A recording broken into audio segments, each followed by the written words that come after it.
Allegiance.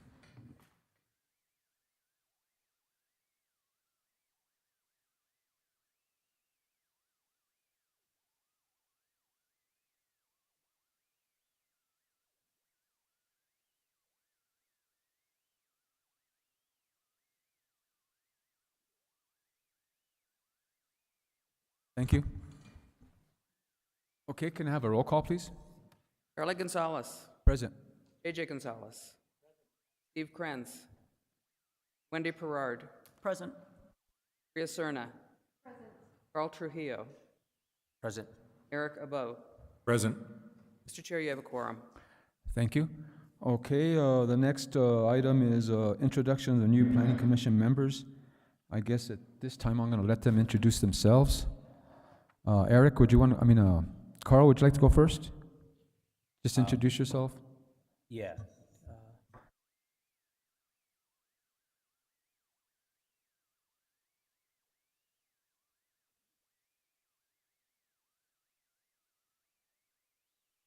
Just a little bit about yourself, where you're from, and Okay, thank you. And so I've always lived in Santa Fe County my entire life. I served in the New Mexico State Legislature from 2012 to 2018. I've been a builder for 25 years, building probably more than 50 homes here in Santa Fe County. And I'm also a materials engineer up at Los Alamos National Lab, studying dynamic effect on metals mainly, and how they hold load. And I've been doing that for 37 years as well. Thank you. welcome aboard. Pretty interesting background. Eric, you're next. Thanks very much. My name's Eric Obo, and this is my first term on the Planning Commission. I represent District 4. I was a state employee for 18 years, a county employee for 10, then retired, and now I work for a government instrumentality, so I've been a bureaucrat all my life, and I figured that that chipping in here would be a good use of my skills. Thanks. Thank you, Eric. Okay, let's move on. Next on the agenda is the election of chair and vice chair. Do we have any nominations?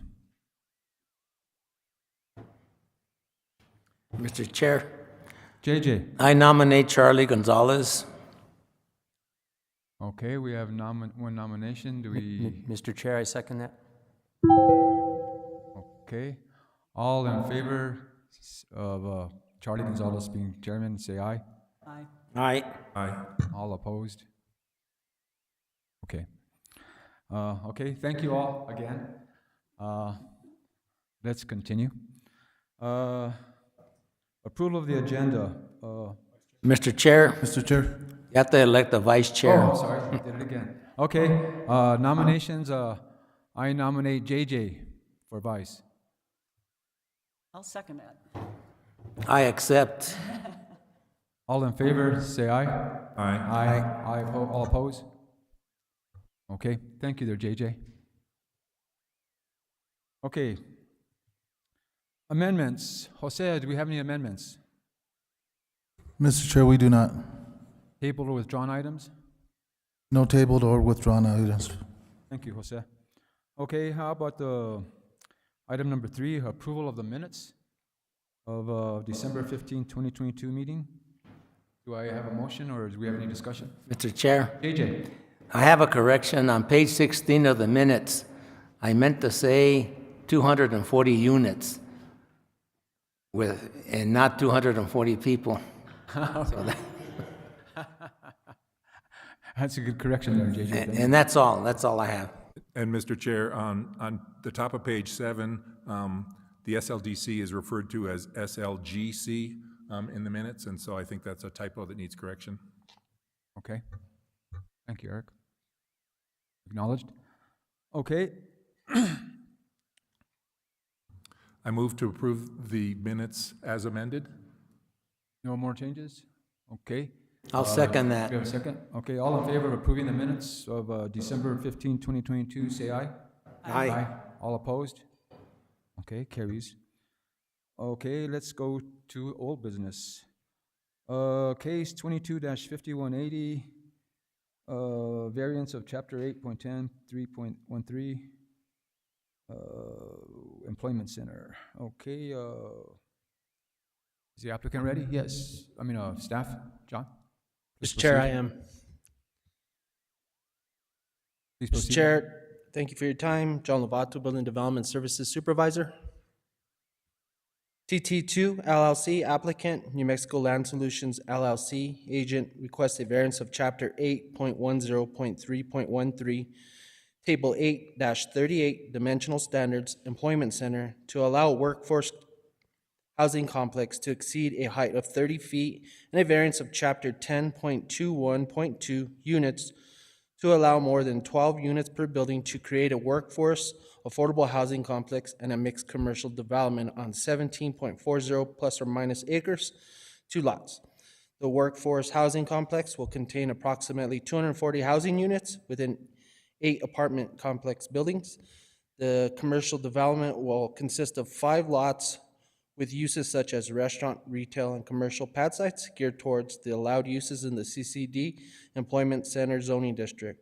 The site is located at 4585 and 4587 Stateway Highway 14, and within the Planned Development District, Santa Fe Community College District, CCD, within the Employment Center, CCD EC, Subdistrict, within Township 16 North, Range 8 East, Section 24, Commission District 5.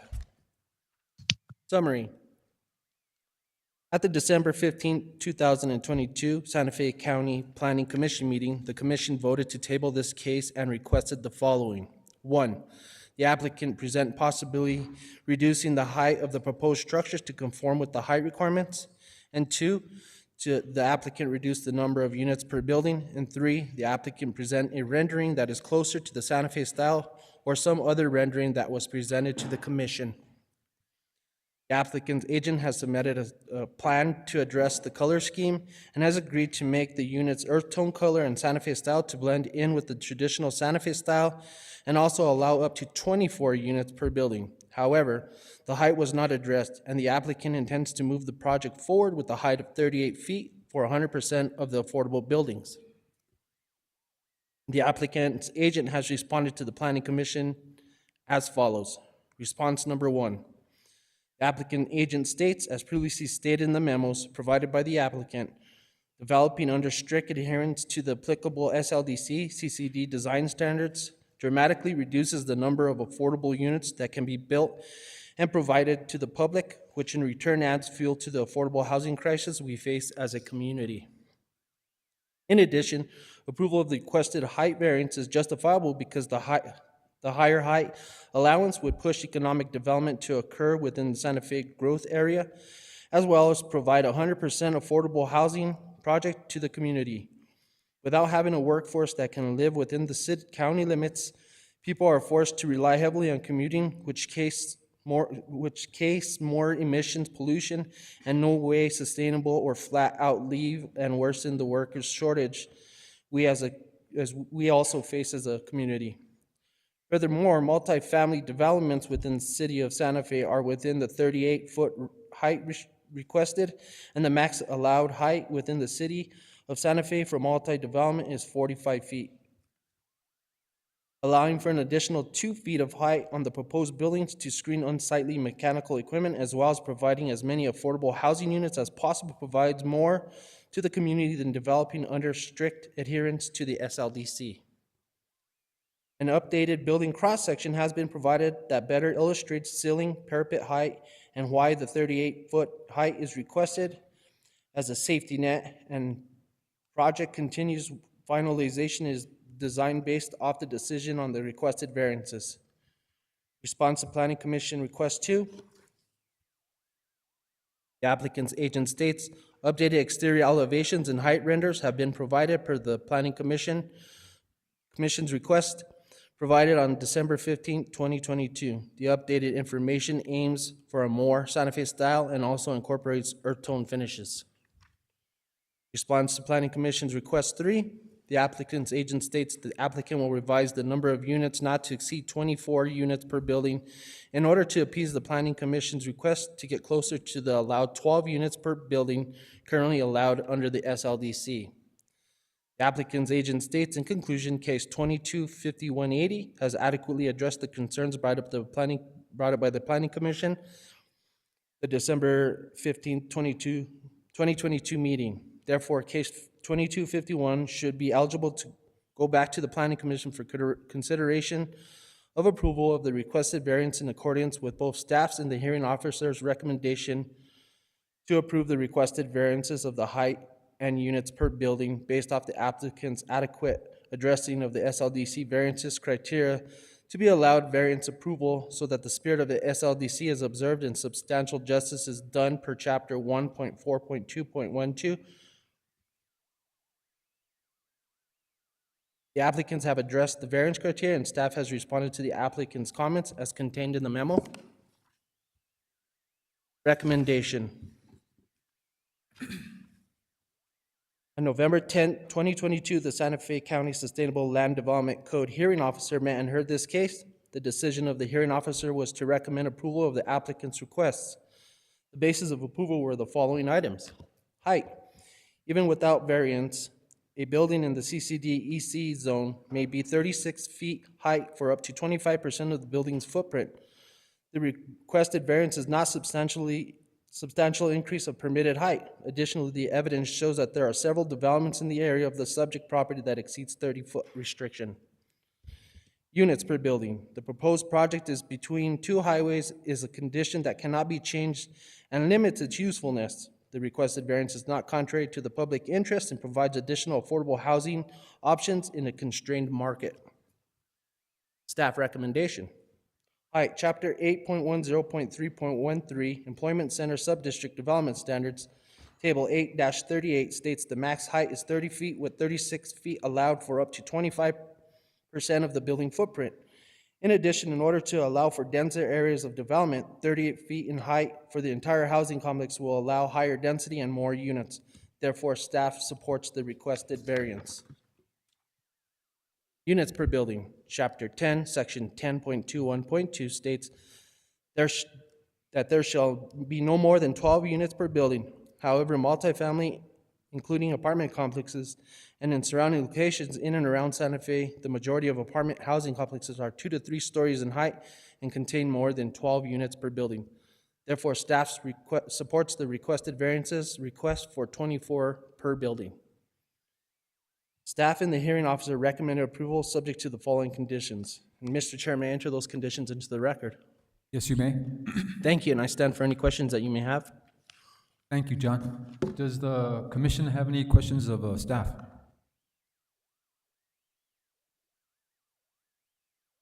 Eric?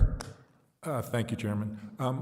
John, I'm wondering, the proposal is for 240 units. However, the applicant has indicated that they would reduce the number of units, of units per building to 24. And so does that reduce the overall project to 192 units, or is an additional building being built?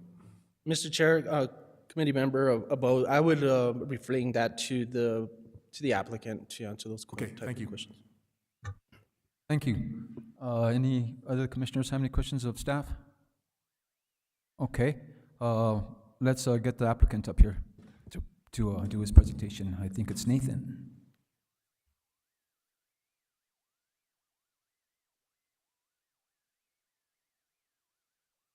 I do. Nathan Manzanares. I'm with New Mexico Land Solutions, and I'm located at 915 Mercer Street, Santa Fe, New Mexico. Wayne Dalton, one of our associates from NM Land Solutions, handing out some material that'll be on the presentation that I'm about to give. I just think it'll be a little easier for the commission to view it. And with that, I thank you, John, for your opening statement. I'm going to present what we addressed to the prior commission's concerns, and I also have our team online if anyone has any questions in regard to architecture or the affordability aspect of this project.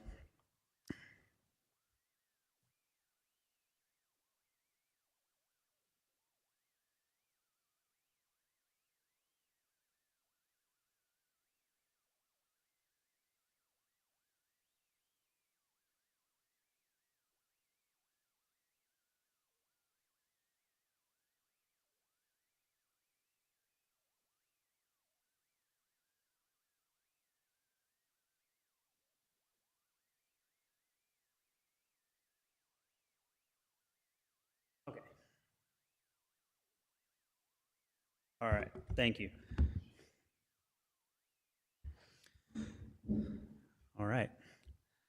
So as John stated, the project is located in the Santa Fe County CCD Employment Center zoning designation in SDA 1, which is classified as the county's growth area. This is due to the level of infrastructure in the area and the area being more urban in nature.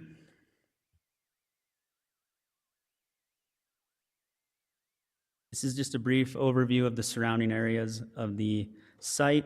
We are adjacent to the custom craft collision repair, as well as the P&M and Santa Fe County Fire Prevention Office, as well as the Santa Fe County Brewery, and the recently approved and built out, starting to build out Colibri subdivision. Is it across from the New Mexican? No, No? it's on the other side of the highway, sandwiched between on the side. I-25 and 14, closer to the brewery, if you will. So as stated, we are still proposing to do 240 units, and in order to achieve that, we're going to have to add 2 more buildings. And I have a new site plan to show that. With the prior request, we were asking for buildings between 36 and 24 units per building. But in order to get closer to that 12 number, we're asking for not to exceed 24. We're also doing 5 commercial lots within the development.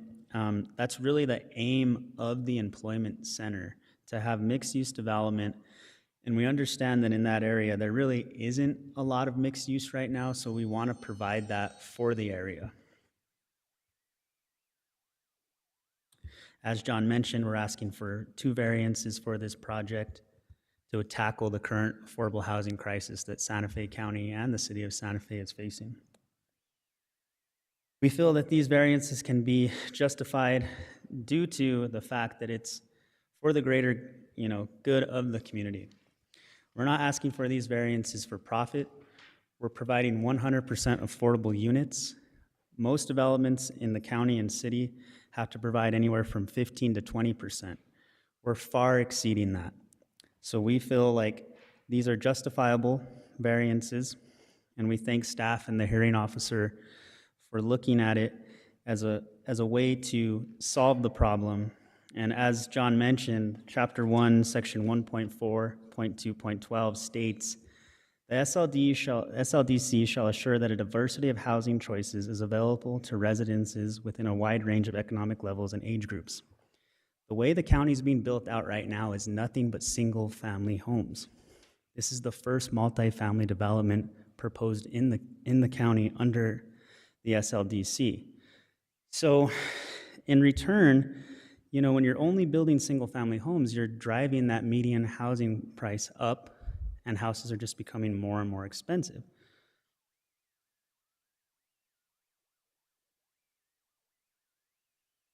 Here.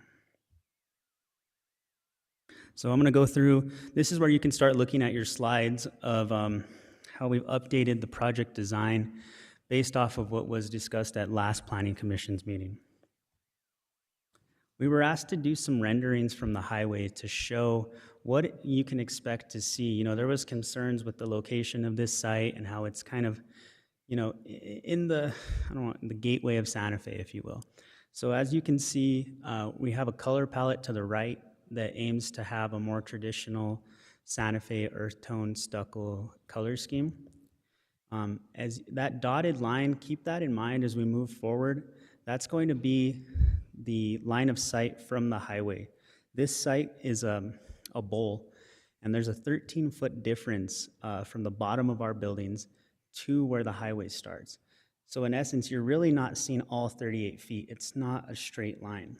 It's the equivalent to looking almost at a 2-story building if you take it from the line of sight from the highway. We're going to do a substantial amount of landscaping to buffer these buildings, and we're also going to be breaking up the facades. That's a requirement in the SLDC.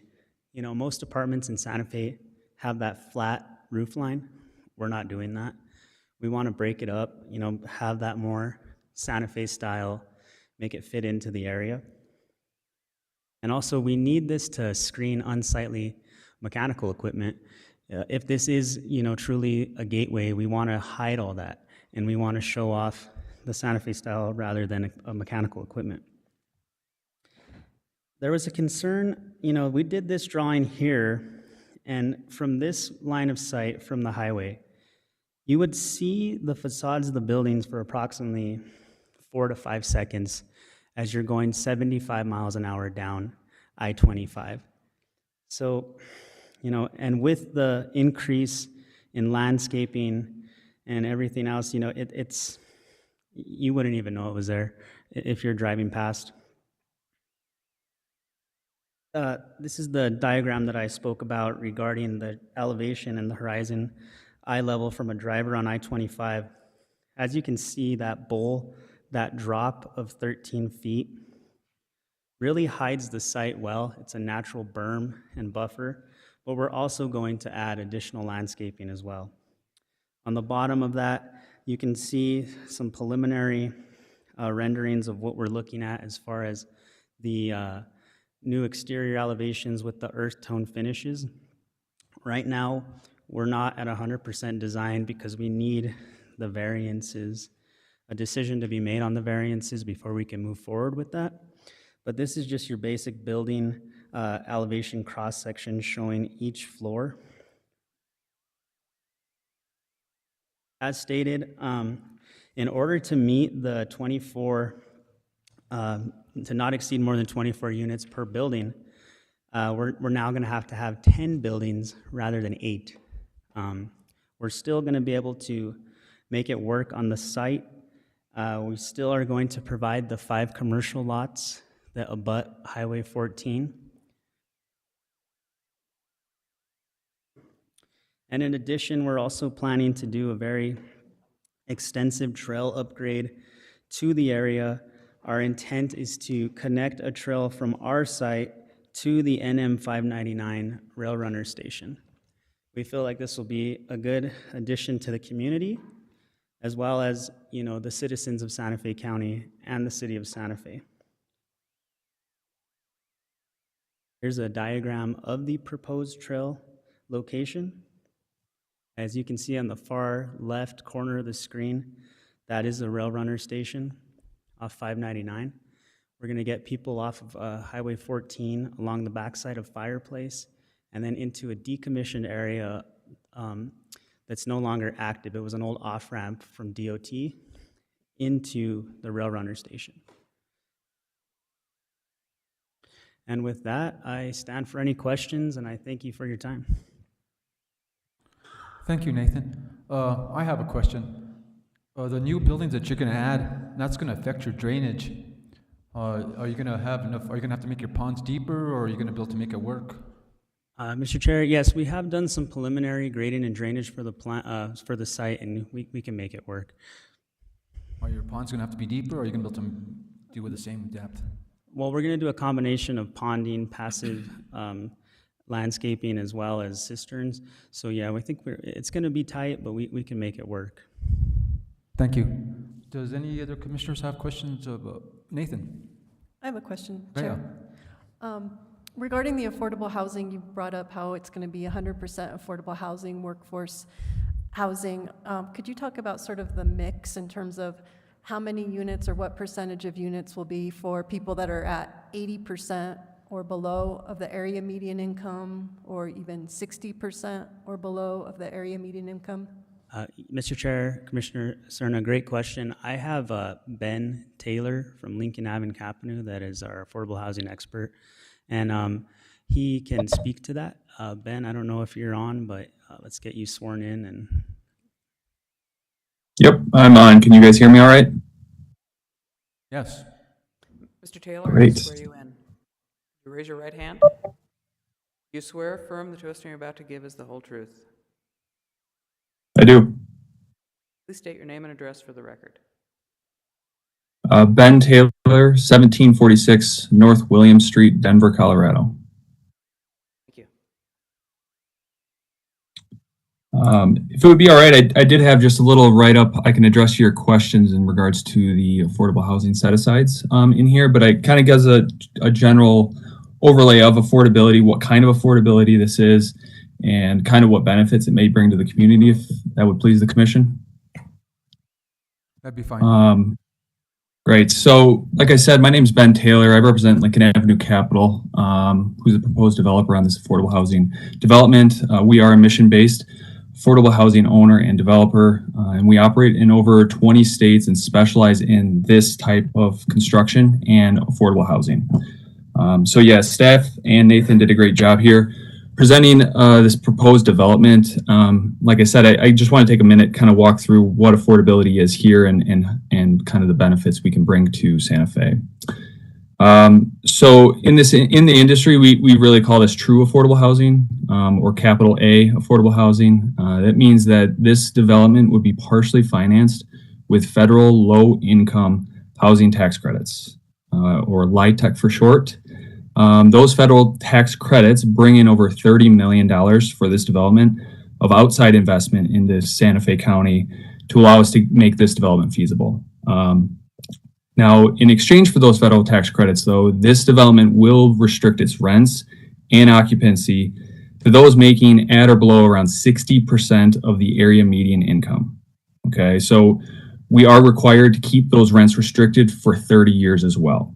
So to kind of put that into context for the commission, our 2 bedrooms that we will have on this development, we cannot charge more than $1,023, including utilities, for rent. So by comparison, similar 2 bedrooms in an unrestricted apartment nearby, they're getting rents close to $2,100. And so that's almost $1,100 a month, or $13,000 a year in rent savings that is available to each resident that we're able to serve. So with 240 units proposed, and that would only be possible if we were to secure the waivers requested here today, this development would generate over $3.5 million in rent savings for future Santa Fe County residents. And that's in just 1 year. So you multiply that by 30 years of affordability, and that is over $100 million in rent savings. So really just want you to think about that amount of savings we can provide to the residents that need it here in Santa Fe County. As you know, that would give them the opportunity to save for a down payment on their house, put money in their children's education, fix their car, not make them choose between everyday basic needs for what they can and cannot buy. So I just wanted to say that we're really excited about this development and think it would be a great fit for a community that has such a high need for this type of housing. So with that, more than happy to answer any questions the commission may have. Thank you. Does the commission have any questions? JJ? Of course I have questions. This sounds, the rent savings for people sounds really good. I mean, to me, it sounds too good to be true. I mean, who's going to pay for the construction of the buildings? I mean, you mentioned a lot of government funds. That is correct. These are financed partially, like I said, with the low-income housing tax credit. That's a federal tax credit. So we have an investor that purchases those credits. The rest of it is financed through a mortgage that we place on the property. And the last piece is equity from the owner or the developer doing the deal. Now, another question is, are you going to be the developer and who's going to be the builder? So Lincoln Avenue Capital would act as the developer. We have yet, given how early we are in the process, identified or selected a contractor, but it would be a local contractor. Are they going to be from local contractors, or you have out-of-state builders that come to Santa Fe and build? The only 2 contractors we've talked to are both down in Albuquerque. Okay, I have other questions, but thank you very much. Of course. Thank you, JJ. Any other questions? Wendy? By adding those additional 2 buildings, did you give up any amenities, like open space, or how did you rearrange that to put the additional 2 buildings in? I'm looking at the old layout. Mr. Chair, Commissioner Pira? Gerard? Parad? So we were able to accomplish this. We did not lose any open space or amenities. I'm going to bring up the new layout here.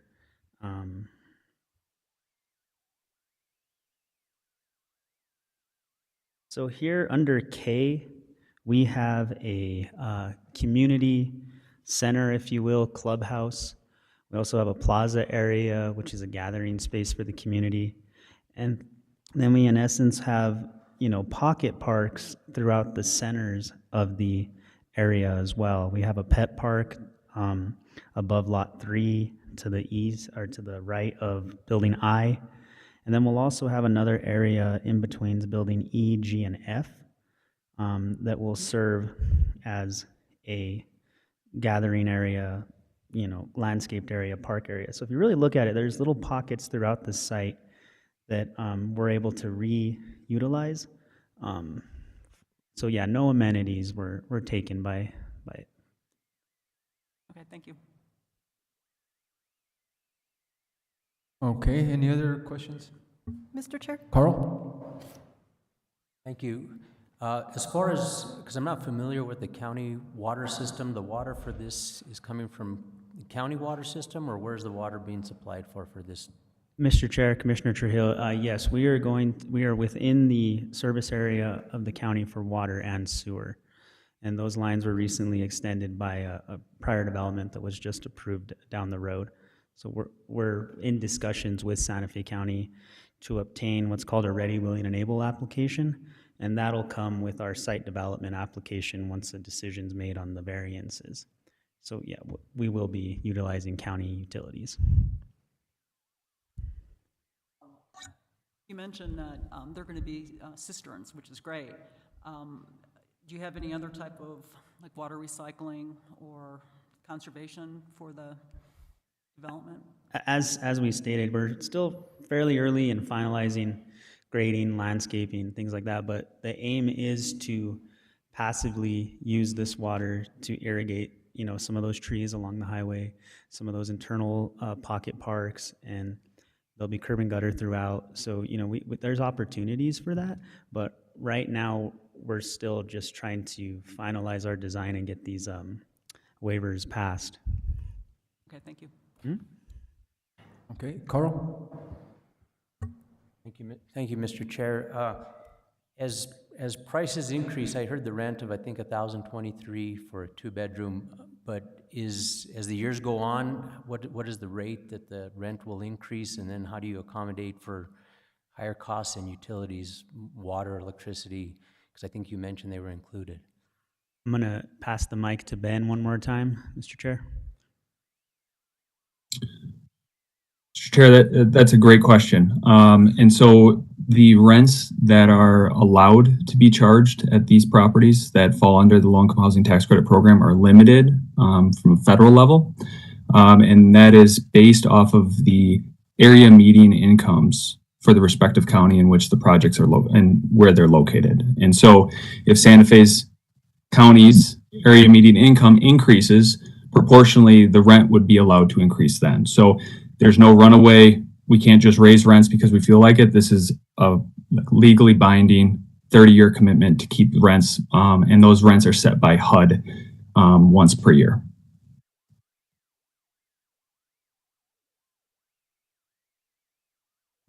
And I forget your name, excuse me, but so as far as the escalation costs of any type of utilities, how do you guys account for that? So utilities have to be included in that rent number I provided. And so simply put, if the resident has $100 worth of utility expenses per month, then their rent would be $923 and they would pay $100 for the utilities. So rent and utilities is included in that overall number I shared with you. Thank you. Rhea?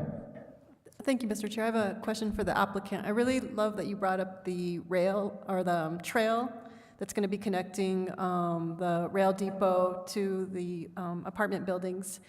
And because there's a lot of commercial development in that area, what about crosswalks? What sort of off-site infrastructure plan is there for accommodating pedestrians who are going to be crossing back and forth along Highway 14, possibly? Mr. Chair, Commissioner Cerna, along with the next step of this project will be to do an engineered traffic study. And at that point, it'll be determined what improvements will be needed on-site and off-site to accommodate the additional traffic associated with the site.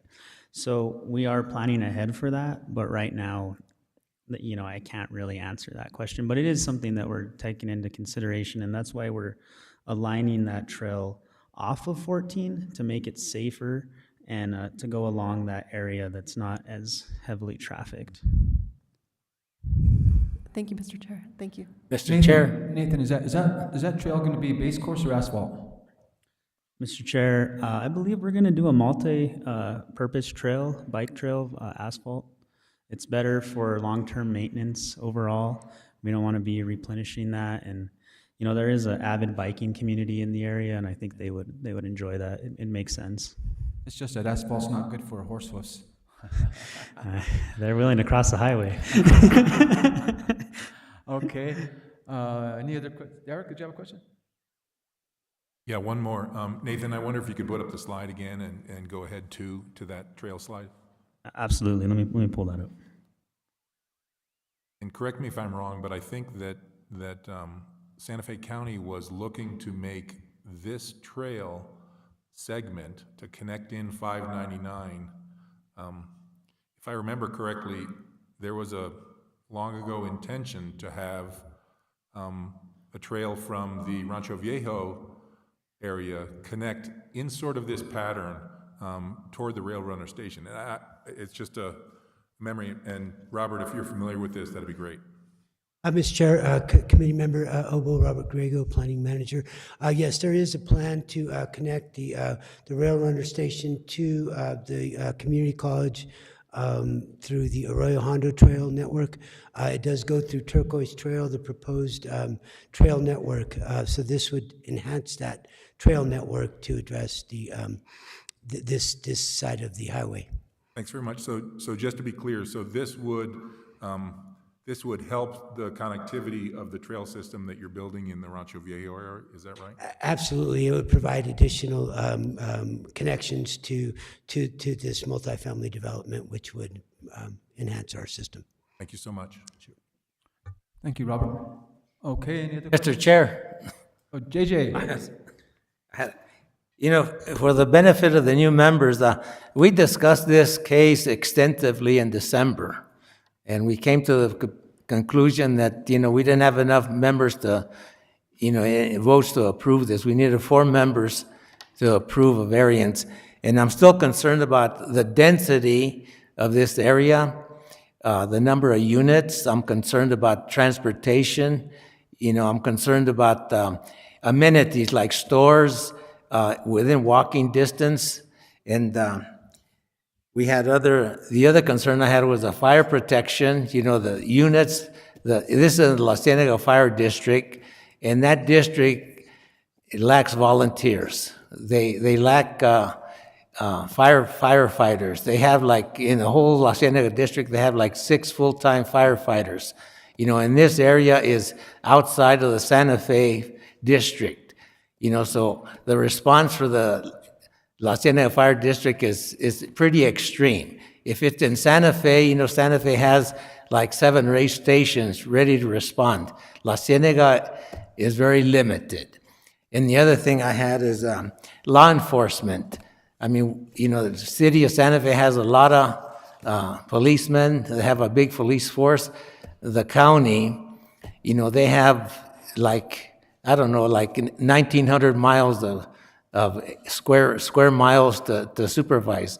And this area is really a lot of density in this area, and I'm concerned about traffic. I'm concerned about the development there. It's between 2 major highways, and to have that many units in that area, it's kind of extreme. But I do support affordable housing. There is a lack of affordable housing. The other thing is, in the city of Santa Fe, they build several thousand apartments, and you see them all over Santa Fe. But those, they're not affordable. I mean, the city of Santa Fe has a small percentage of affordable housing. And I live in the rural areas, and the people, my neighbors and stuff in the rural areas, their affordable housing is living in mobile home parks and also in small trailers and stuff, which that's what they do for affordable. The thing is, the city of Santa Fe has strict restrictions on building, and therefore a lot of people that can't afford the city move out to the rural areas, and that has been going on for the last 20, 25 years. And it's a dire situation for a lot of people. They have to commute, but the thing is that this area, I don't think, is very suitable for the affordable housing that they propose to build. It's just not suitable for me. I don't think any of us would want to live in those apartment buildings. I mean, it's a hazard. That many units in that small area, it's a hazard. The thing is, we're here for variances. If we approve the variances, they go to the next step. But I'm concerned, and I'd like to ask staff, if we approve these variances, will this come back to us again? Mr. Chair, Commission Member Gonzalez, to address your concerns, there is a manned fire department less than about a mile away, which is the Rancho Viejo. Sheriff's Department's less than 2 miles away from this facility. They will have to come back for a site development plan. All these studies that they have to do, adequate public facilities assessments, the water availability, all these studies will be part of that submittal. That point, it will be an administrative approval. Because it needs variances, this is what you're acting on the variances. And it will not come back to you unless something does not work in that, and it has to do with conditional use, or if they need another variance, that they understand this. And all of these concerns, Mr. Gonzalez, that you have, they will be addressed at that point. And it is a pretty thorough process that we do, and we review, and several agencies along with the state review. So it is pretty thorough, and it's an extensive review. Thank you, John. Mr. Chair, I've got another question. JJ. Mr. Taylor mentioned that if utilities spike, that they will get a credit on their rent. The thing is that the last month or so, the gas bills for all of Santa Fe area went up like doubled. I got several calls from people that they had gas leaks, why they use so much gas. And I checked several places, and it wasn't that they were using any more gas. It was that the utilities, the gas company, doubled their rates. And if that's the case, in this area, they will have to get a big credit. And the other concern I have is, do they have master meters for gas, or they have individual meters? Do they have individual meters for water? All that. If a building has a master meter for water for all 12 units or 24 units, I mean, who's going to monitor how much usage there is for each unit? I mean, if they have to pay one gigantic water bill, and some people use a lot of water and some people use very little water, I mean, it's not fair to the residents. And those are the kinds of questions I want to know before we approve this to get moving forward. And I don't know if that's appropriate for this area, but at some point, those are questions that have to be answered. Thank you. Thank you, JJ. Okay, any other questions? Okay, this is a public hearing. I'm going to open it up to the public. Anybody out there wants to speak in favor or against this project? Please come forward.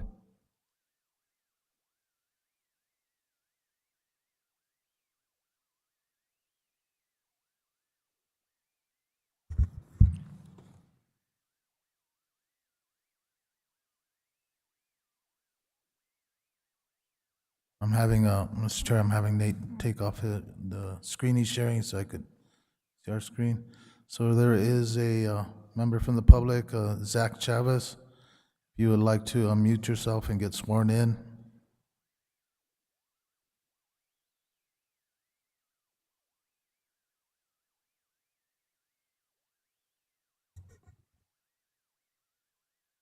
Okay, I'm here. Mr. Chavez, could you raise your right hand? Do you swear or affirm the testimony you're about to give is the whole truth?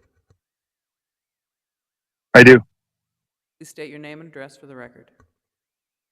Zach Chavez, 13A San Marcos Loop, Santa Fe, New Mexico, 87508.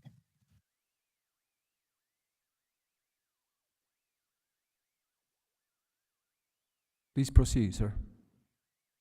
Okay, good evening, members of the commission. My name is Zach Chavez. I'm the Director of External Affairs at Turquoise Trail Charter School. Turquoise Trail Charter School is the oldest charter school in the state, serves over 700 students from Santa Fe County, with a large majority of our students coming from the South Santa Fe area. I'm here to voice support for the proposed workforce housing complex referred to as TT2.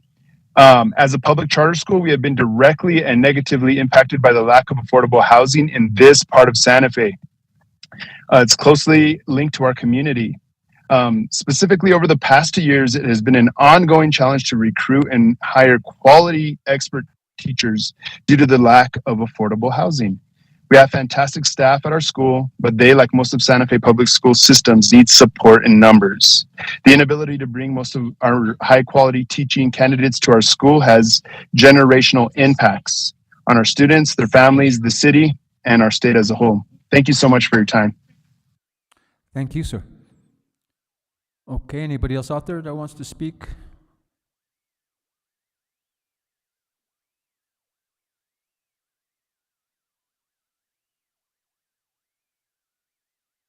Mr. Chair, there's no one offering to speak at this time on this case. Okay. I am going to close the public hearing then. And what is the pleasure of the commission? Do we have any discussion? Any motions? Do we have to approve both variances, or approve them one variance for both, or one approval for both variances? I think we spoke about doing them one at a time last time. What? So- I'm not sure. Sam? Mr. Chair, a motion could be made for one or both, but they don't necessarily have to be considered jointly. They are separate variances, so it's your discretion. Okay, thank you. Wendy? Yeah, I will, for the first one, for the height variance, I move to approve the variance of 38 feet in height for the housing development with the conditions that were discussed before included. Okay, thank you. Does anybody, do we have a second on it? I second that. Okay, we have a motion and we have a second. All in favor, say aye. Aye. Aye. Aye. All opposed? No. Okay. That,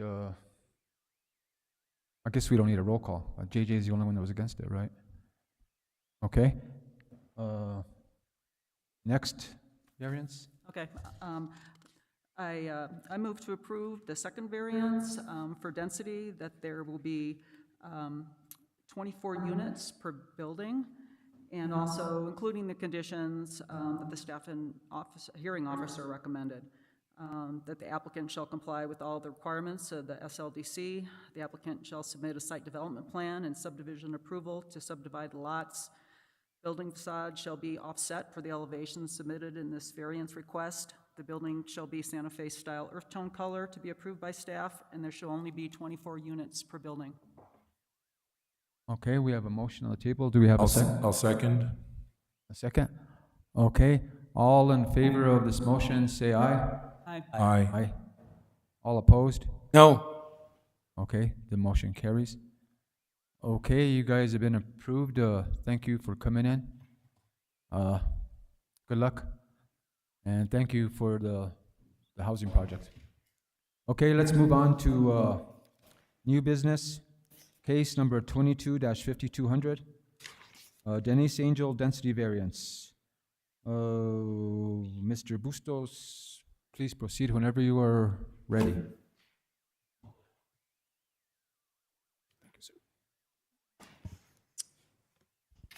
Denise Angel, applicant, Jennifer Salambini, agent, requests approval of a density variance to allow 2 dwellings on a 1.89 acre parcel. Currently, the applicant has an existing 1,724 square foot modular residence on the site and requests placement of an additional 2,040 square foot modular residence. The property lies within the residential community zoning district within the La Cienega and La Cieneguilla Community District overlay, where the base density is 1 dwelling per acre. The property is located at 47 Camino Torcido Loop within Township 16, Range 8, Section 20, Commission District 3. On October 12, 2022, the applicant submitted a variance request to allow a second residence to be placed on a 1.89 acre parcel. Per the SLDC Table 9-8.8 Dimensional Standards, LCL CCD, residential community, the density allowed within the zoning district is 1 dwelling per acre. Therefore, the subject lot is deficient by 0.11 acres or approximately 4,791.6 square feet to allow the additional 2,040 square foot residence. An accessory dwelling is permissible within the subdivision that the lot is situated in. However, due to the size of the existing and proposed residences, it would not meet the criteria of an accessory dwelling unit as defined by the SLDC, Section 10.4.2.2, which allows for an accessory dwelling of up to 50% of the heated area of the main house or 1,400 square feet, whichever is less. The site plan has been provided showing the placement of the proposed second dwelling. Both the existing and proposed residence would utilize the same on-site well and driveway. It is possible the existing septic system could accommodate both residences. However, this will need to be confirmed with the New Mexican Environment Department prior to submitting a development permit application. On December 9th, 2022, this request was presented to the Sustainable Land Development Hearing Officer. There was no one from the public who spoke in regards to the case. The hearing officer memorialized findings of fact and conclusions of law and a written order on this request. The hearing officer, based on the evidence presented, recommended denial of the variance request.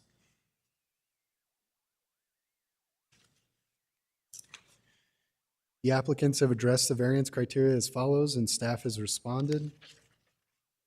Recommendation. The request for an additional residence does not meet the variance criteria or the standards of the SLDC, including the density allowed within the community district overlay. Granting of this variance would also set a precedent for other property owners in the future. Both the hearing officer and staff recommend denial of the variance request. If the Planning Commission finds that the variance request has met the variance criteria, staff recommends the following conditions be imposed. Mr. Chair, may I enter the following conditions into the record? Yes, you may. Thank you, and I now stand for any questions. Okay, thank you there, Mr. Bustos. Does the commission have any questions of staff?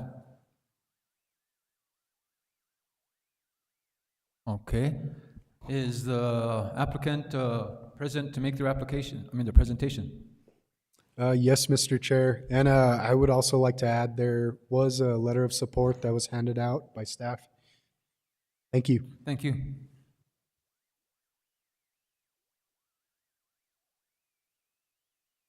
Hello. Hello.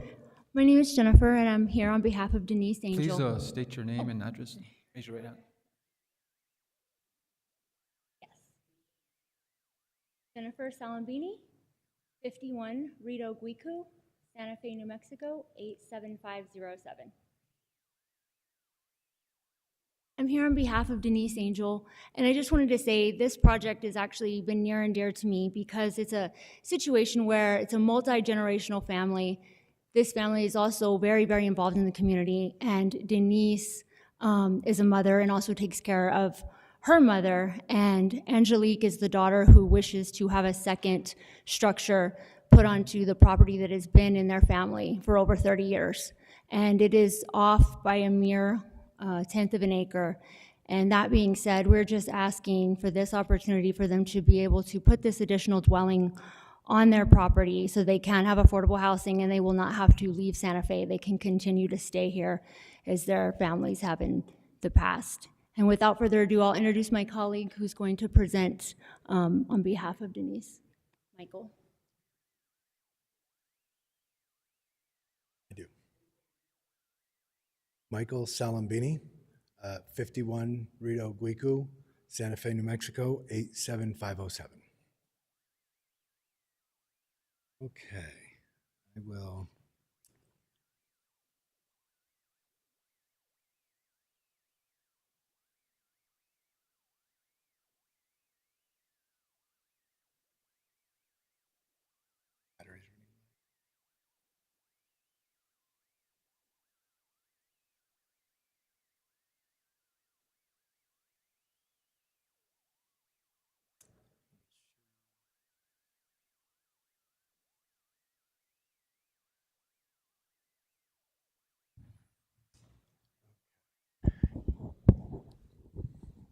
Sorry, I'm kind of tall.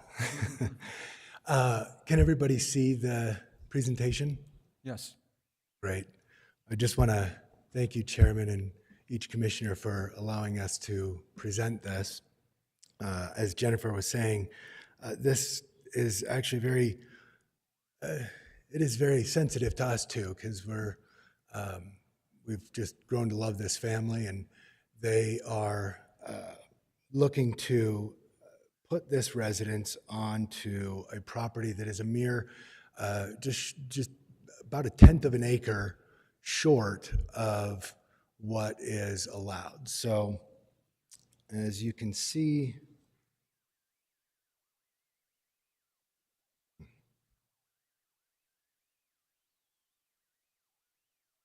there we go. On that project summary, you can see the lot that is being requested for the density variance, which would allow an additional accessory dwelling onto the parcel. Currently, the applicant has an existing modular residence on the site, and they're requesting a placement of an additional modular residence on the 1.89 acre subject property. This property is located at 47 Camino Torcido Loop, which is in the residential community zoning district, also within the La Cienega and La Cienegilla community district overlay. The purpose of this request is that Denise requires an additional dwelling so that her daughter, Angelique, can be on site to care for her and her mother, which is Angelique's grandmother. Granting this variance will provide an opportunity for multi-generational family to have affordable housing and to remain on the property that has been in their family for over 30 years, 35 years. The site is 1.89 acres, which is merely 0.11 acres short of the code requirement of one dwelling per acre. Section 10.4 of the SLDC states an accessory dwelling, shutting down on me.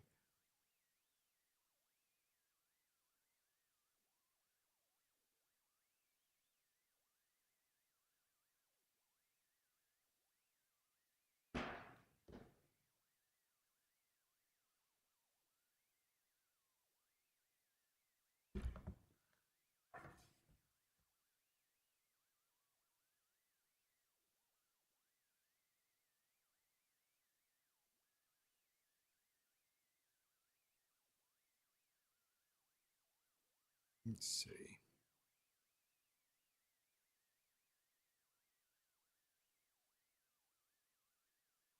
It happens all the time to me at home.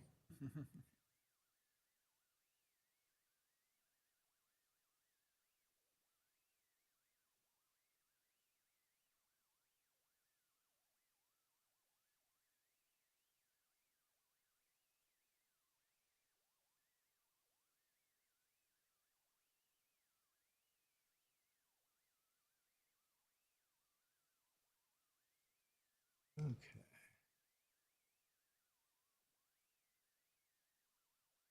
So, as we were saying, section 10.4 of the SLDC states under accessory dwelling units, which is actually 10.4.1, the purpose and findings, accessory dwelling units are an important means by which persons can provide separate and affordable housing for elderly, single parent, and multi-generational family situations.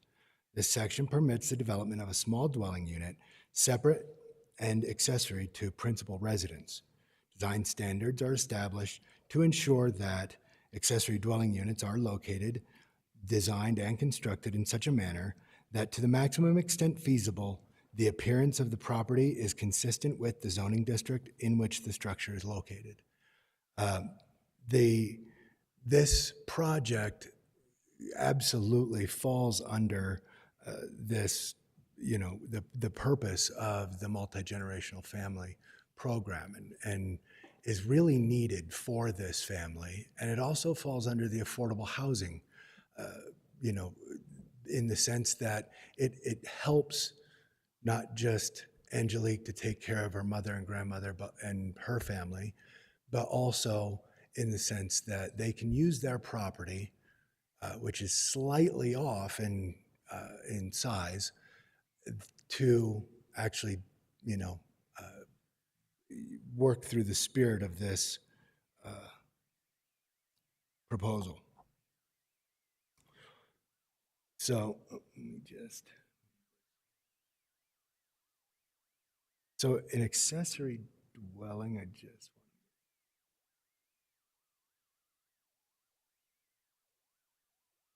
An accessory dwelling is permissible within the subdivision. There's adequate space to accommodate housing for elderly, single-parent, and multi-generational family situations. Both dwellings will share the well. It was brought up about the septic system. The existing septic system we have found can accommodate both residences, and that has been established. A shared driveway will utilize for both dwellings, and the map that you have below there will illustrate that the properties within the subdivision actually have more than one dwelling. There are multiples in that area that have more than one dwelling on the property, and some of these properties are actually smaller in size than this one. You also see a rendition from the manufacturer of an example of what the home would look like.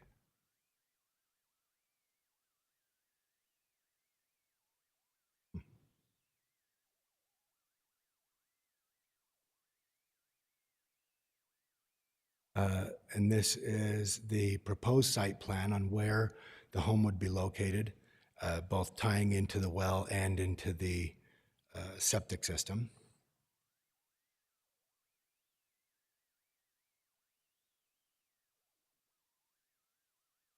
And as we stated, I know Denise and Angelique are on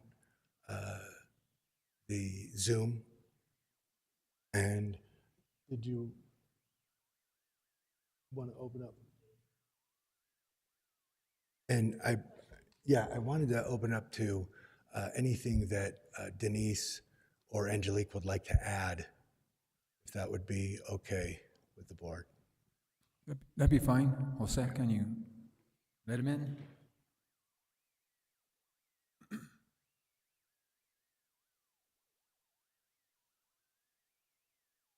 This is Angelique. I'm on.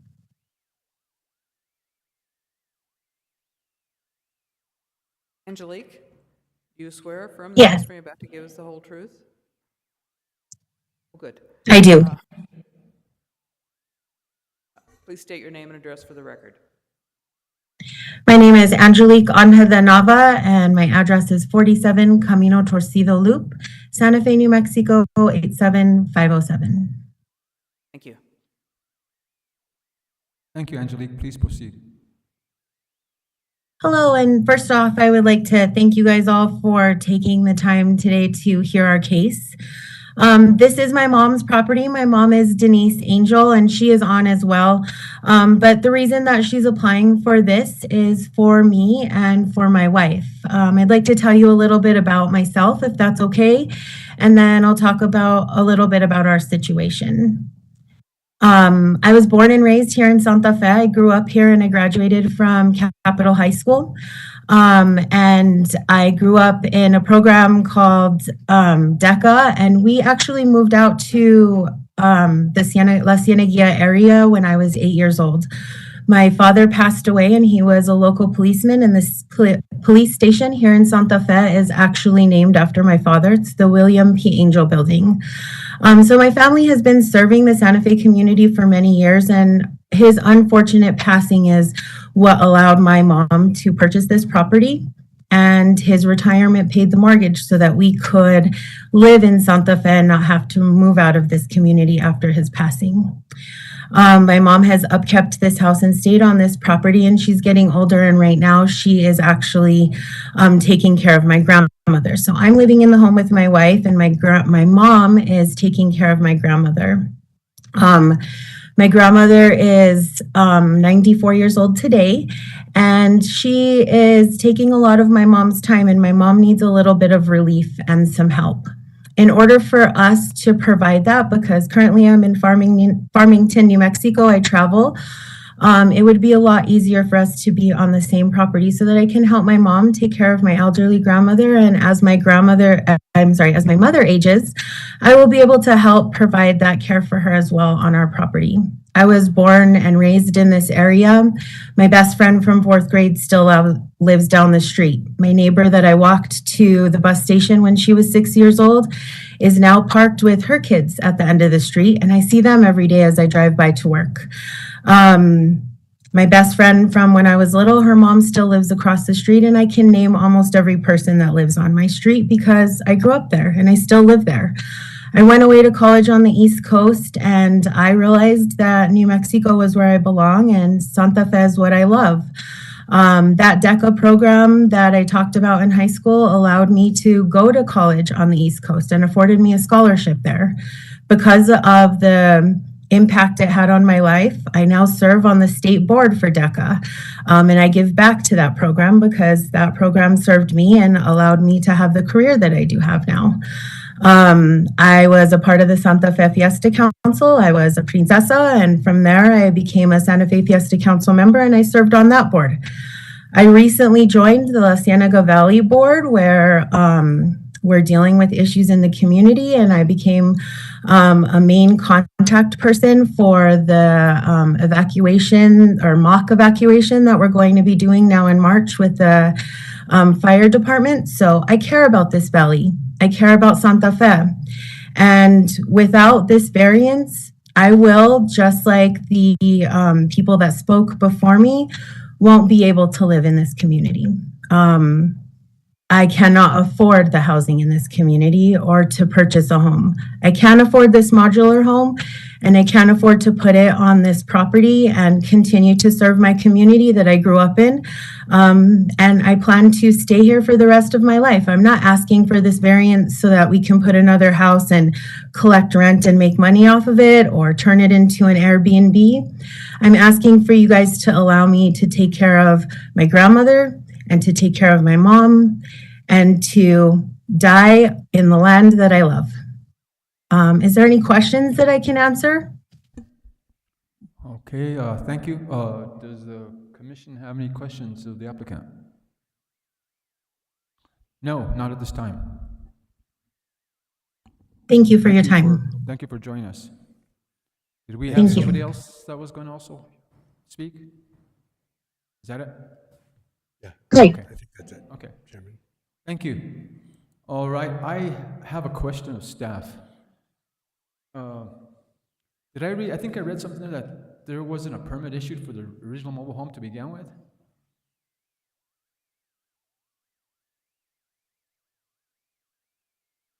Mr. Chair, from our records, I was not able to find any records of the original modular home permit, but the agent working on the project has stated that they do, there was a permit obtained for the original modular home placement. Okay, I also have a question on that as well. How about the grading and drainage for the existing mobile home? Mr. Chair, I'm not sure if there was a, at the time that this was placed, I'm not sure if that was, required as part of the permit submittal. But I did see on the site plan for this proposed second residence that there was ponding. For the new one, right? That's correct. But that's not necessarily for the old one. The calculations would have to show for both units. Mr. Chair, I think, that's something that they could address, calculations for both the existing residents and if the variance were granted for the second residence as well. Okay, thank you. All right. Mr. Chair, AJ. I had a question for the applicant's agent. You mentioned that the other lots in that area have more than one home. I mean, Yes, there's a couple.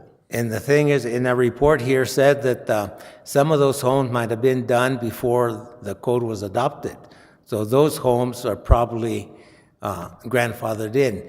In other lots, there have more than one home, and this letter we got from Mr. Villegas mentioned he had 2 homes on his property, but he went through the process and got a permit for the second home, and he has like 2.5 acres. So that area, yes, there's multiple homes, more than one home on some of those lots, but they meet the density, this area, and also that they have 2.5 acres, and you can split those lots. And the letter also says that those wells are very good wells. They have 3 acre-feet per well. But the thing is that that was when the state engineer granted 3 acre-feet. The county now requires a 1/4 acre-foot per house. So that's the thing is, and this area says that an accessory dwelling can be 50% of the existing home. So you're asking for like 2,000 square feet, an additional home bigger than the existing home. And if you went with the code, you can have 50% of the existing home, so you can have an accessory dwelling of like 900 and some square feet, or maybe 1,400 square feet. So is it possible for you to scale down the size of the home so you don't have to come back here for a variance? I mean, that's what I'm concerned about. Yeah, no, it's not. They have a good deal on this modular home, as Angelique had stated, and to do an 860 square foot home is not reasonable for their family, and for living quarters in their current situation. As far as the other, to address the other homes, Mr. Commissioner, there are others that are on, that may be grandfathered in because of time, that have multiple dwellings, or they might be like the one which is directly next door, which is 2.5 acres, and they have 2 dwellings. What we were establishing is that there is precedent in the neighborhood with lot sizes that are nearly the same size, with more than one dwelling, whether it was grandfathered or whether it was, done through the fact that they were, met the requirements on 2 acres plus, wasn't what we were saying. We were saying that area is, already has, similar situations.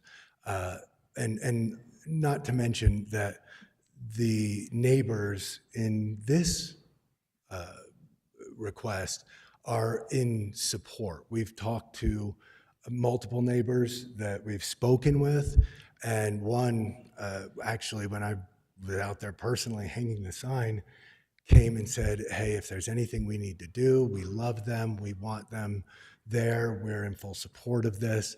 Unfortunately, they're not on here, but this is something that they had stated to us without even requesting it. So, like I said, they unfortunately, going with a smaller place, that was something we, took into consideration early on, that just doesn't work. In fact, it would be more expensive to build a 860 square foot home custom on that lot than it would to do what they're doing now and what they've already, kind of factored in. As far as well size and such, we have done, checked that out. And as far as grading and drainage, that would also be something that would be willing to make sure that that works and that's done before on the existing home. And it was done in 1986, permitted. So it was permitted in 1986, we found. Okay. The other question I have, Mr. Chair, is for the applicant or for staff. If this variance is approved, will they be limited to a 1/4 acre foot per dwelling? I don't know if staff can answer that or the applicant. Mr. Chair, Commissioner Gonzalez, I believe each residence would be entitled to a 1/4 acre foot of water. And would the applicant agree to that? Yes, absolutely. Okay. Well, thank you. Okay, a question I have also is that, did your client consider just doing an attached addition to the existing house? Yeah, again, another thing that just, it was looked into and just won't work because of the existing home and the home that they're purchasing. Unfortunately, they can't. To attach them would be. Limit on the size of the house, you could do an addition to it. Right, which keep in mind the existing home is modular also, and adding to it could be done, but again, they've already have a home. And maybe actually Angelique, I think, just popped on there. I think she can answer it even better than me. Okay. Angelique, please respond. Yes, Mr. Chair. So we did look into just adding on to my mom's home and the cost that it would take in order to, and this is way beyond my architecture or whatever, but because it is a modular home and it is on a permanent foundation, because when my mom purchased that home, and just a correction, that permit was obtained in 1989.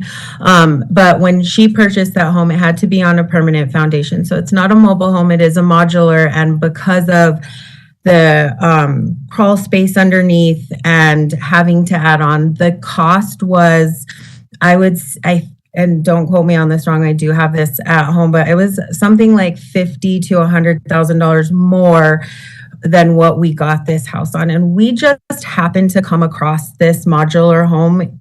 The state laws changed on modular homes last year, and this modular home was the last modular home that was coming in from Texas. The loan fell through with the original buyer, and we just happened to call on the right day at the right time, and we got an excellent deal on this, and it was way less expensive than building a site-built home, because that's originally what we had looked at. Then we had looked at cutting some of my mom's house off to make her house smaller so that we could have a house, because she's a one person now, just her and my grandma. So we thought maybe we could do that. That was also way more than what we just happened upon this modular home and the deal that we got. And that's the reasoning for asking for this variance. Okay, thank you. You're welcome. Eric. Thanks very much, Chairman.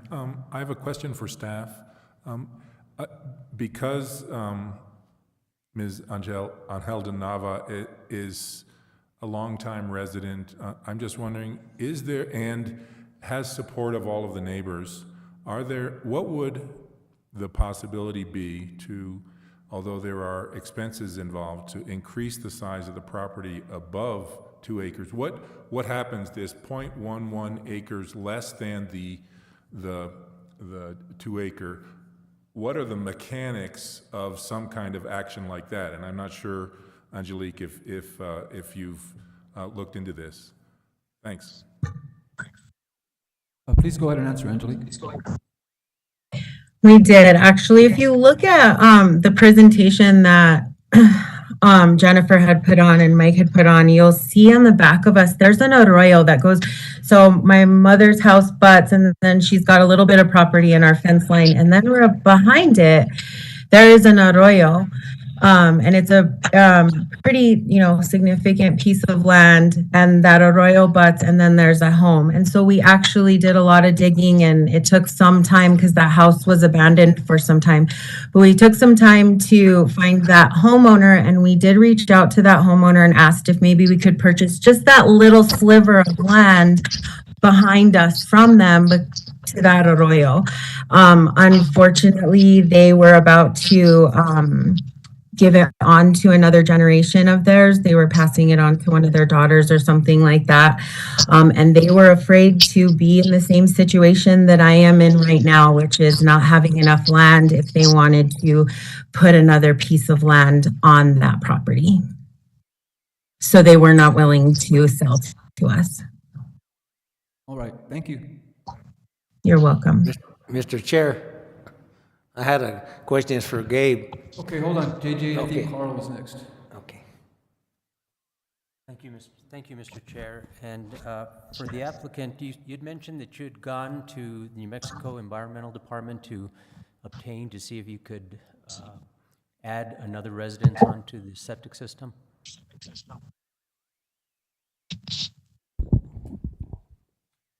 Yes, it was determined that it would be capable to handle 2 residences.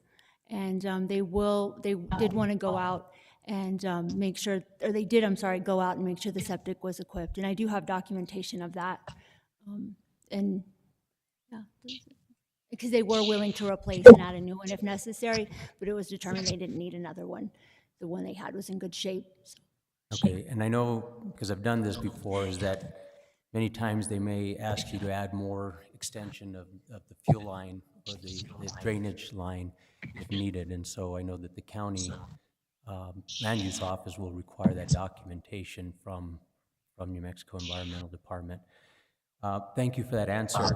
I just have a couple of basically comments. I pulled up the Google Maps of this area, and I'm looking at it, and it looks like about, I would say probably 60 or 70 or 80% of the homes there have multiple rooftops. It's hard to determine whether they're carports or accessory dwellings or what they are, but there's certainly seems like an area where there's a tremendous amount of homes within 1 acre. One place I count about 6 different rooftops, another one about 6 or 7. For the most part, most have 2 or 3. And so, I mean, when I put this in perspective and just understand that community seems to accept this type of density, it's just interesting to look at that perspective now, looking down on this area. And I do appreciate the idea of a long-term family trying to maintain sustainability in this community. And I do know from building that right now costs for even an 800 square foot home is going to run $400 a square foot. So somewhere in the neighborhood of about $300,000, $400,000 just to do a small structure. And so, anyways, I don't have any more questions. Just comment. Thank you. Thank you, Commissioner. Thank you. Okay, any other? JJ? Yes, I had a question for Gabe or for the applicant. For Gabe, have you been out there, have you done a site visit to this place? Mr. Chair, Commissioner Gonzalez, I have been out to the site, yes. And have you seen evidence of second homes on some of the lots there that are accessories or instead of barns or sheds? Are you familiar with, have you done a site visit or anything to see if there's other lots with more than one dwelling?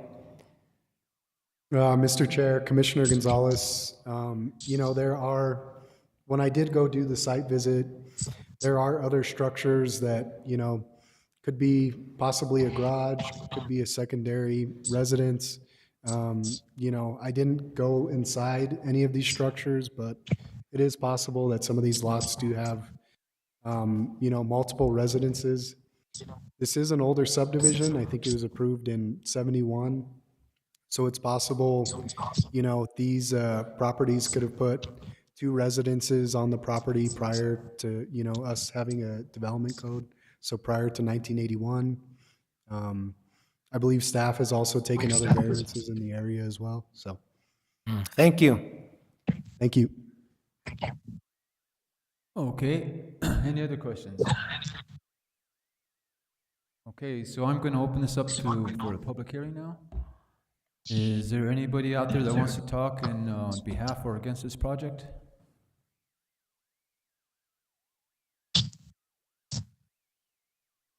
Yes, may I?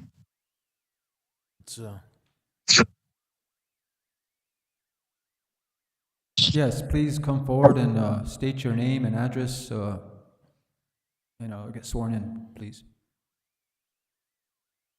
Do you swear or affirm the testimony you're about to give is the whole truth?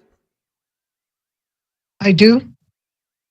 And please state your name and address for the record. Denise Angel, 47 Camino Torcido Loop. Thank you. I just wanted to bring up that there was question about the permit. I purchased this home from Preferred Builders, and they acquired all the permits that were needed at the time, and also at that time I was living there with my daughter and my father-in-law, who, after my husband died, lived with me. And now I'm in the situation where my mother is 94 years today, and she has dementia. So I am not able to leave the home for various reasons, because she'll take off. And I need Angelique to help me. I do know that some of the lots do have multiple homes on their lots, and I wasn't aware of the new law or the, ordinance about being grandfathered in at that time. And I also like to say that I really would appreciate the help to help Angelique to be able to take care of her grandmother while I am out purchasing supplies or whatever I need. And Angelique grew up in this neighborhood, so we know all the neighbors, and they have always been welcoming to us. And if you have any other questions, I can answer. I'd be willing to answer. I don't think anybody has any other questions. Thank you very much, though. I appreciate it. And thank you for your time. Thank you.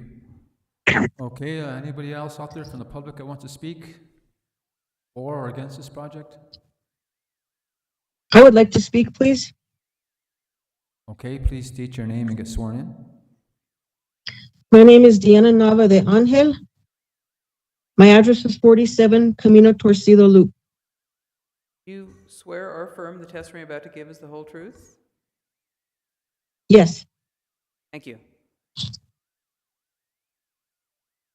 First of all, good evening, Mr. Chairman and everybody on the Planning Commission. Thanks very much for your time and attention to this matter regarding this property and the home. Let me introduce myself. I am Angelique Angels de Nava's wife, and I was lucky enough to marry into this wonderful family. And I was a City of Santa Fe police officer. I retired as a police detective. I served my whole time with the City of Santa Fe. I retired with 23 years and 1 month. So I have also dedicated my time into serving this community, which I love. My family is from here. I am born and raised in Santa Fe. My family still lives here. My mother is 92 years old, lives here. And I had opportunity when I was a police officer to go and do what all the other officers do and move to Albuquerque or Rio Rancho, where it was way cheaper to live. And I chose to stay in Santa Fe and spend my money and be here in Santa Fe because this is my home and I love it. And granting this variance would allow me to continue to live in Santa Fe and to help this wonderful family that I love as much as my own blood family.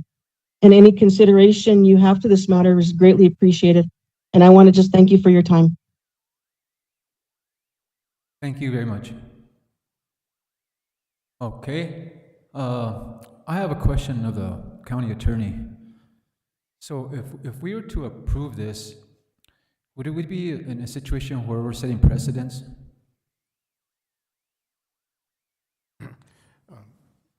Mr. Chair, certainly any decision made by this commission can be later referred to and used for its precedential value.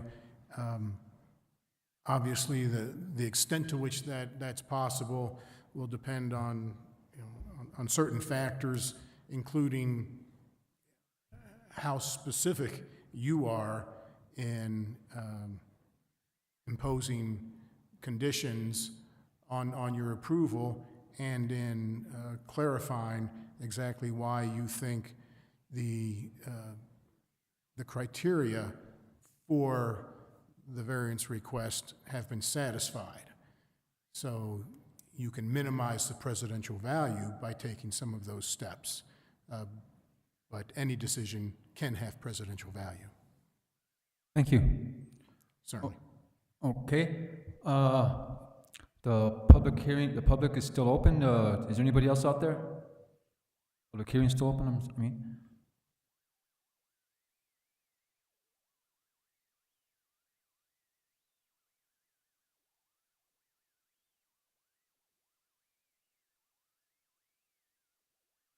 Mr. Chair, I don't see anyone on WebEx wanting to speak. There is somebody? No. No one? No. Okay, I'm gonna close the public hearing. Okay, being that I'm closing the public hearing, what is the pleasure of the commission in discussion, motions? I have a comment. This reminds me a little bit of the project that we heard last time. It was kind of the same issue where you have a family, trying to maintain their generational status on a piece of property. And this actually seems less problematic than that one did. Because it's only, basically a tenth of an acre under, what would be allowed. When we look at the one that we did last time, it was kind of a piecemeal of different number of residences on, splitting up the property and that type of thing.